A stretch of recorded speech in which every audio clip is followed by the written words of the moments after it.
Quick reading for February the 7th to February the 8th. At Gemini, we have the Five of Cups, the Ace of Swords, and the Nine of Cups.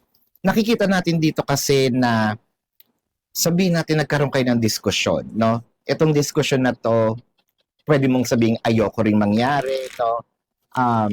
Ayoko talaga magkakaroon din kami ng separation.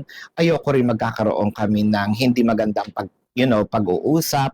Kasi with the Five of Cups in here, sabihin natin nasisi natin siya, no?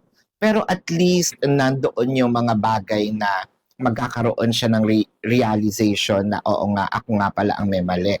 Oo nga, no? At least meron ditong taking the responsibility, no?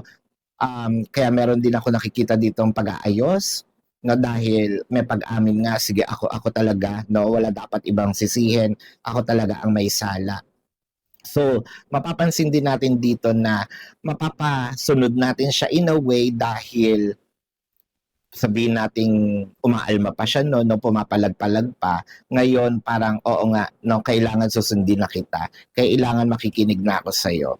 This is your quick reading, Gemini, for February the 7th to February the 8th. Predicting future is my purpose. Yelling the stars align.